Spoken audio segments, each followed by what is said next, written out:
गुरुर्ब्रह्मा गुरुर्विष्णु गुरुर्देवो महेश्वर गुरु साक्षात् परब्रह्म तस्मै श्री गुरुवे नमः। वक्रतुंड महाकाय सूर्यकोटि संप्रभ निर्विघ्नं कुरु मे देव सर्वकार्येषु सर्वदा। सत्य को विष्णु जी के रूप में पूजना ही सत्यनारायण भगवान की पूजा है। इसका दूसरा अर्थ यह है कि संसार में एकमात्र भगवान नारायण ही सत्य है, बाकी सब माया है। इस कथा के प्रमुख दो विषय हैं, जिनमें एक संकल्प को भूलना और दूसरा प्रसाद का अपमान करना। इनकी पूजा में केले के पत्ते व फल के अतिरिक्त पंचामृत, पूजा के लिए दूध, मधु, केला, गंगाजल, तुलसी पत्ता, मेवा मिलाकर पंचामृत बनाया जाता है, जो भगवान को अत्यंत प्रिय है। इन्हें प्रसाद के रूप में फल, मिष्ठान के अतिरिक्त आटे को भूनकर उसमें चीनी मिलाकर एक प्रसाद बनता है, जिसे पंजीरी कहते हैं, उसका भी भोग लगता है। पहला अध्याय। प्राचीन काल में शौनकादि ऋषि नैमिषारण्य स्थित महर्षि सूत जी के आश्रम पर पहुँचे। ऋषिगण महर्षि सूत से प्रश्न करते हैं कि लौकिक कष्ट मुक्ति, संसारिक सुख समृद्धि एवं पारलौकिक लक्ष्य की सिद्धि के लिए सरल उपाय क्या है। महर्षि सूत शौनकादि ऋषि बताते हैं कि ऐसा ही प्रश्न नारद जी ने भगवान विष्णु से किया था। भगवान विष्णु ने नारद जी को बताया कि लौकिक क्लेश मुक्ति, सांसारिक सुख समृद्धि एवं परलौकिक लक्ष्य सिद्धि के लिए एक ही राजमार्ग है, वह है सत्यनारायण का व्रत। सत्यनारायण का अर्थ है सत्याचरण, सत्याग्रह, सत्यनिष्ठा। संसार में सुख समृद्धि की प्राप्ति सत्याचरण द्वारा ही संभव है। सत्य ही ईश्वर है। सत्याचरण का अर्थ है ईश्वराराधना, भगवत पूजा। कथा का प्रारंभ सूत जी द्वारा कथा सुनाने से होता है। नारद जी भगवान विष्णु के पास जाकर उनकी स्तुति करते हैं। स्तुति सुनने के अंतर भगवान विष्णु जी ने नारद से कहा, महाभाग, आप किस प्रयोजन से यहाँ आए हैं? आपके मन में क्या है, कहिए। वह सब कुछ मैं आपको बताऊंगा। नारद जी बोले, भगवान, मृत्युलोक में अपने पाप कर्मों के द्वारा विभिन्न योनियों में उत्पन्न सभी लोग बहुत प्रकार के क्लेशों से दुखी हो रहे हैं। हे नाथ, किस लघु उपाय से उनके कष्टों का निवारण हो सकेगा? यदि आपकी मेरे ऊपर कृपा हो तो वह सब मैं सुनना चाहता हूँ, उसे बताएं। श्री भगवान ने कहा, हे वत्स, संसार के ऊपर अनुग्रह करने की इच्छा से आपने बहुत अच्छी बात पूछी है। जिस व्रत के करने से प्राणी मोह से मुक्त हो जाता है, उसे आपको बताता हूँ, सुने। हे वत्स, स्वर्ग और मृत्युलोक में दुर्लभ भगवान सत्यनारायण का एक महान पुण्यप्रद व्रत है। आपके स्नेह के कारण इस समय मैं उसे कह रहा हूँ। अच्छी प्रकार विधि विधान से भगवान सत्यनारायण का व्रत करके मनुष्य शीघ्र ही सुख प्राप्त कर परलोक में मोक्ष प्राप्त कर सकता है। भगवान की ऐसी वाणी सुनकर नारद मुनि ने कहा, हे प्रभु, इस व्रत को करने का क्या फल है? इसका विधान क्या है? इस व्रत को किसने किया और इसे कब करना चाहिए? यह सब विस्तार पूर्वक बतलाइए। श्री भगवान ने कहा, यह सत्यनारायण का व्रत दुख, शोक आदि का शमन करने वाला, धन धान्य की वृद्धि करने वाला, सौभाग्य और संतान देने वाला तथा सब जगह विजय प्रदान करने वाला है। जिस किसी भी दिन भक्ति और श्रद्धा से समन्वित होकर मनुष्य ब्राह्मणों और बंधु बांधवों के साथ धर्मपरायण होकर सायकाल भगवान सत्यनारायण की पूजा करे, नैवेद्य के रूप में उत्तम कोटि के भोजन पदार्थ को स्वाया मात्रा में भक्ति पूर्वक अर्पित करना चाहिए। केले के फल, घी, दूध, गेहूं का चूर्ण अथवा गेहूं के चूर्ण के अभाव में साठी, चावल का चूर्ण, शक्कर या गुड़, यह सब भक्ष्य सामग्री स्वाया मात्रा में इकट्ठी कर निवेदित करनी चाहिए। बंधु बांधवों के साथ श्री सत्यनारायण भगवान की कथा सुनकर दक्षिणा देनी चाहिए। तदंतर बंधु बांधवों के साथ भोजन कराना चाहिए। भक्ति पूर्वक प्रसाद ग्रहण करके नृत्य गीत आदि का आयोजन करना चाहिए। तदंतर भगवान सत्यनारायण का स्मरण करते हुए अपने घर जाना चाहिए। ऐसा करने से मनुष्यों की अभिलाषा अवश्य पूर्ण होती है। विशेष रूप से पृथ्वी पर कलयुग में यह सबसे छोटा सा उपाय है। भजमन नारायण नारायण नारायण, लक्ष्मी नारायण नारायण नारायण। दूसरा अध्याय। सूत जी बोले, हे द्विजो, अब मैं पुनः पूर्व काल में जिसने इस सत्यनारायण व्रत को किया था उसे भली भांति विस्तार पूर्वक कहूँगा। रमणीय काशी नामक नगर में एक अत्यंत निर्धन ब्राह्मण रहता था। भूख और प्यास से व्याकुल होकर वह प्रतिदिन पृथ्वी पर भटकता रहता था। भगवान ने उसे दुखी देखकर वृद्ध का रूप धारण करके उससे आदरपूर्वक पूछा, हे द्विज, प्रतिदिन अत्यंत दुखी होकर किस लिए तुम पृथ्वी पर भ्रमण करते रहते हो? हे द्विज श्रेष्ठ, यह सब बताओ, मैं सुनना चाहता हूँ। वह बोला, प्रभो, मैं अत्यंत दरिद्र हूँ और भिक्षा के लिए ही पृथ्वी पर घूमा करता हूँ। यदि मेरी इस दरिद्रता को दूर करने का कोई उपाय आप जानते हो तो कृपा पूर्वक मुझे बतलाइए। वृद्ध बोला, हे देव, सत्यनारायण भगवान विष्णु अभीष्ट फल को देने वाले हैं। हे विपर, तुम उनका उत्तम व्रत करो जिसे करने से मनुष्य सभी दुखों से मुक्त हो जाता है।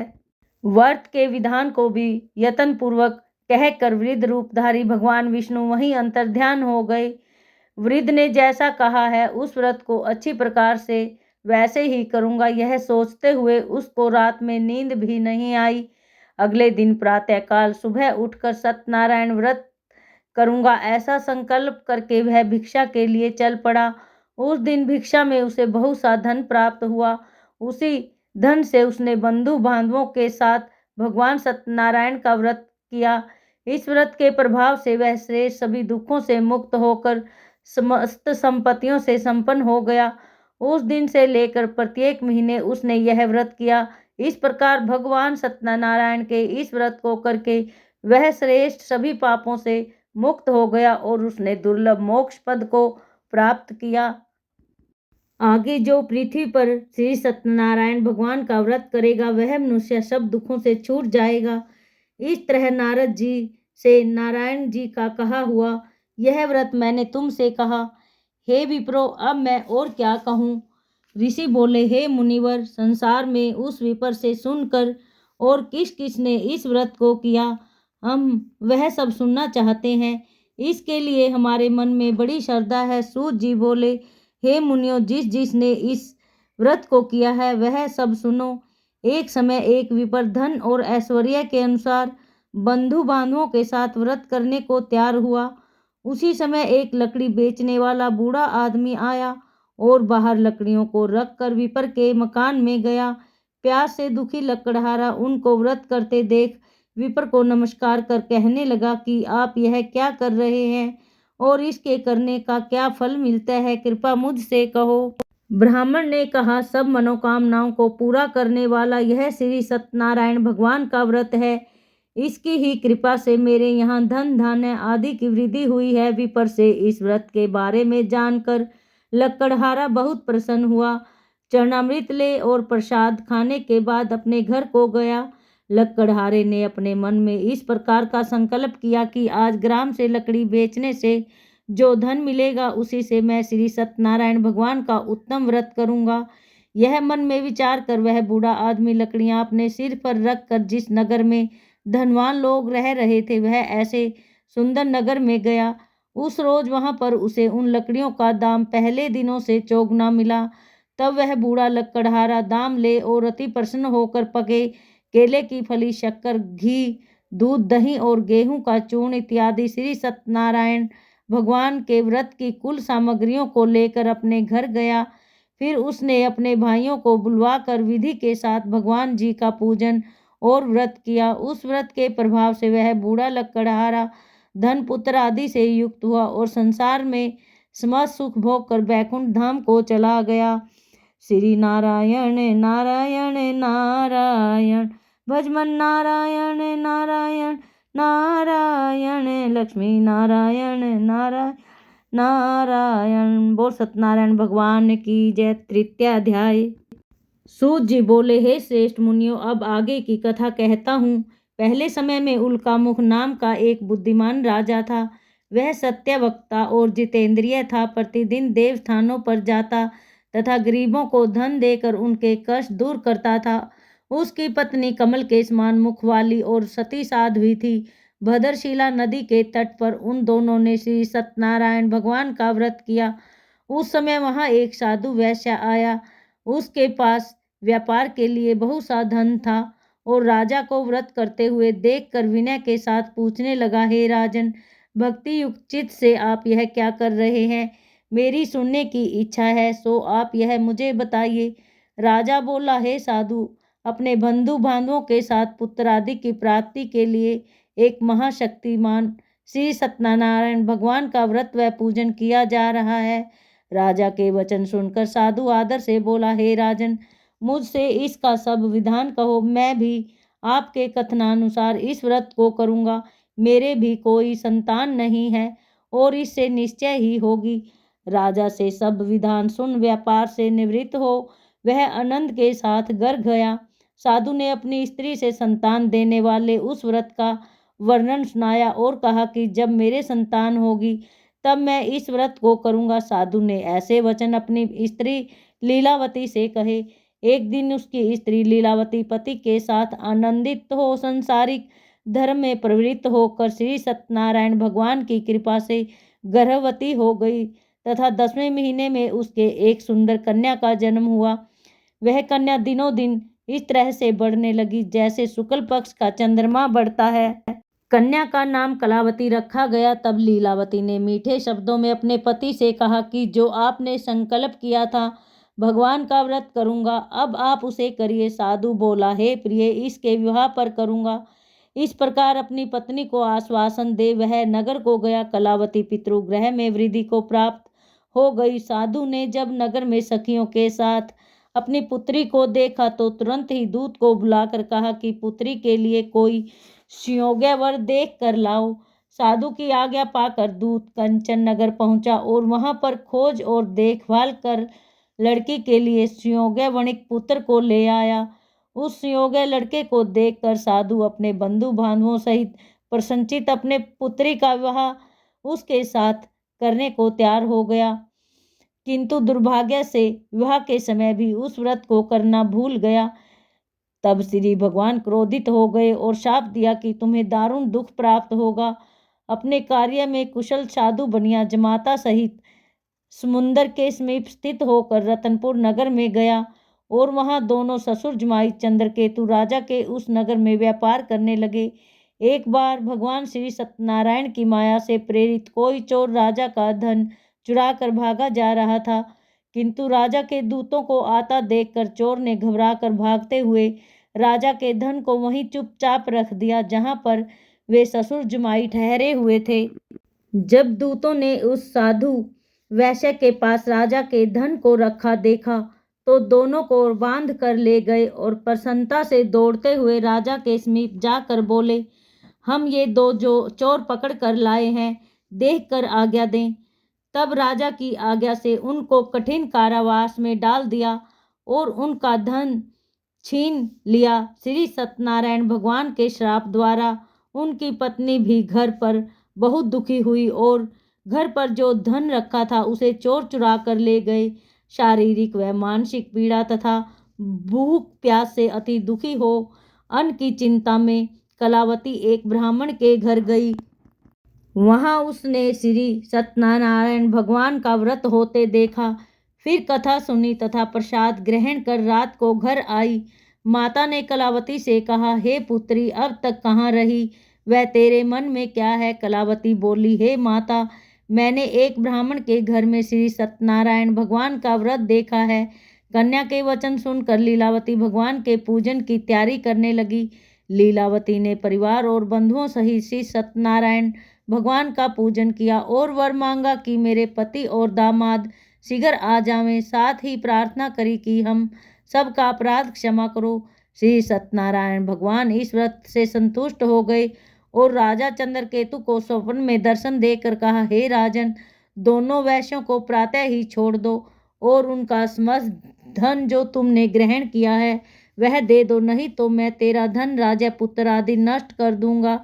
राजा से ऐसा वचन कहकर भगवान अंतर्ध्यान हो गए। प्रातःकाल राजा चंद्रकेतु ने सभा में अपना स्वप्न सुनाया।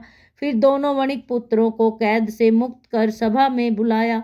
दोनों ने आते ही राजा को नमस्कार किया। राजा मीठे वचनों से बोला, हे महानुभावों, भावी वर्ष ऐसा कठिन दुख तुम्हें प्राप्त हुआ है। अब तुम्हें कोई भय नहीं है। ऐसा कहकर राजा ने उनको नए नए वस्त्र आभूषण पहनाए तथा उनका जितना धन लिया था उससे दुगना धन देकर आदर के साथ विदा किया। दोनों वैश्य अपने घर को चल दिए।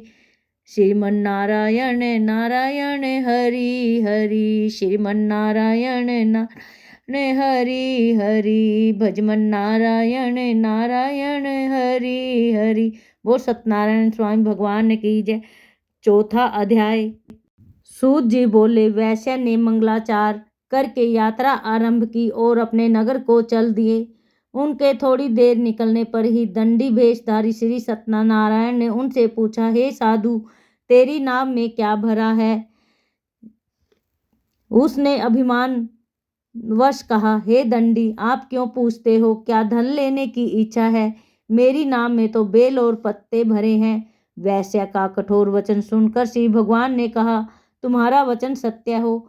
दंडी ऐसा कहकर वहां से दूर चले गए। कुछ दूर जाकर समुद्र के किनारे बैठ गए। दंडी के जाने पर वैश्य ने नित्य क्रिया करने के बाद नाव को ऊंची उठी देखकर अचंभा किया तथा नाव में केवल बेल पत्ते आदि देखकर मूर्छित हो जमीन पर गिर पड़ा। फिर मूर्छा खुलने पर अत्यंत शोक प्रकट करने लगा।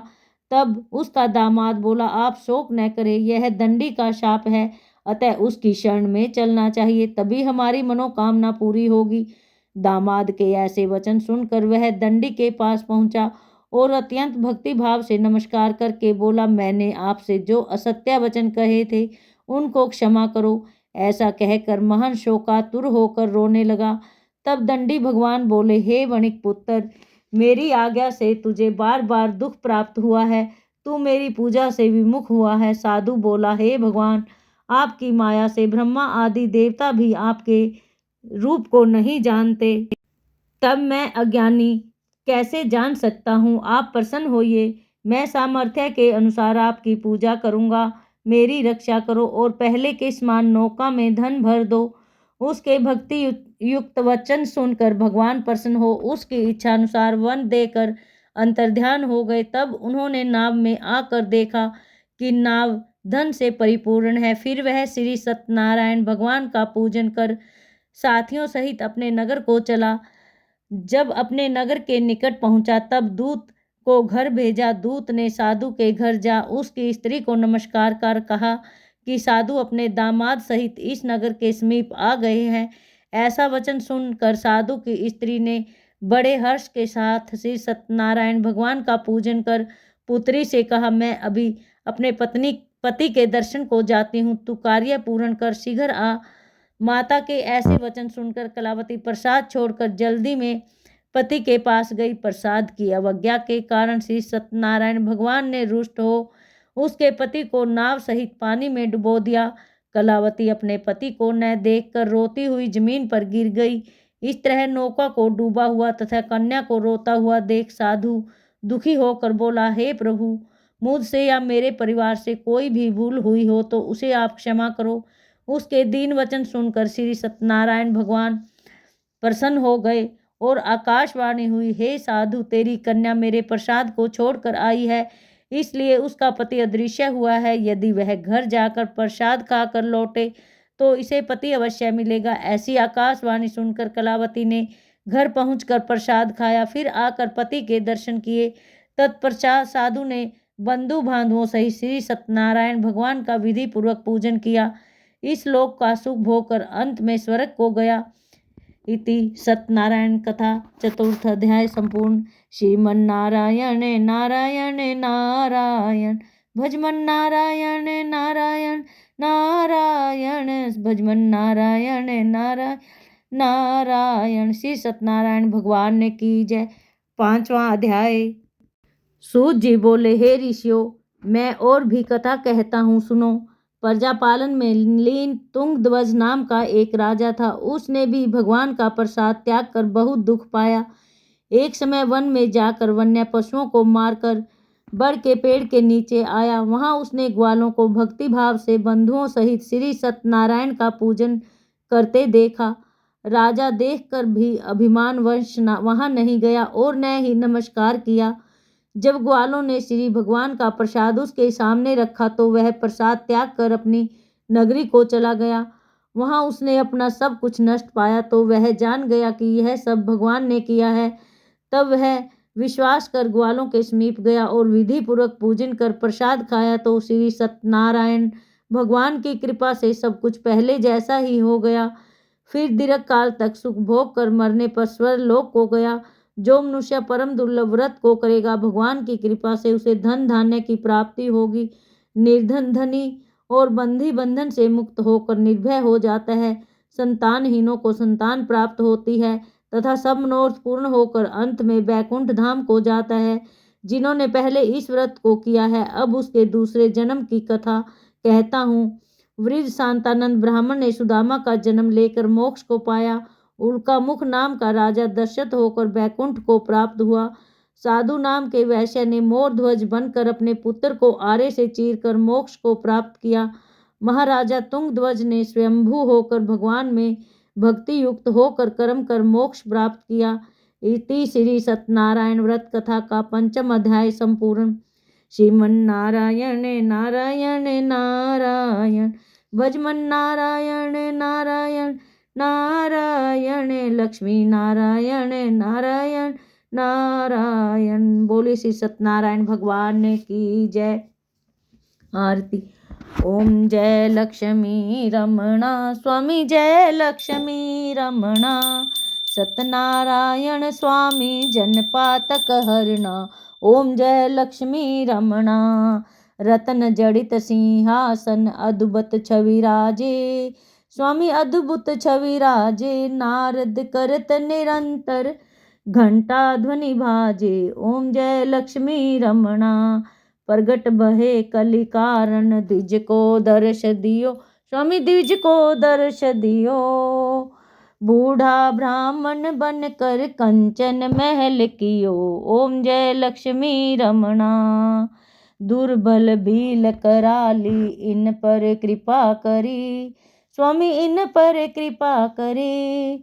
चंद्रचूड़ एक राजा तिनकी विपत्ति हरी। ओम जय लक्ष्मी रमणा वैश्य मनोरथ पायो शरदा तज दीनी स्वामी शरदा तज दीनी।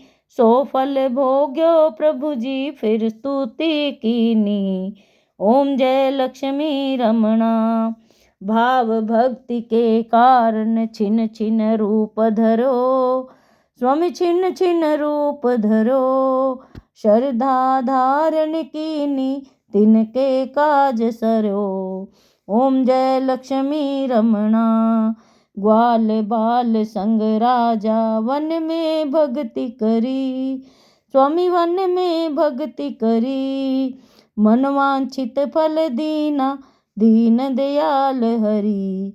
ओम जय लक्ष्मी रमणा चढ़त प्रसाद सवाया कदली फल मेवा स्वामी कदली फल मेवा।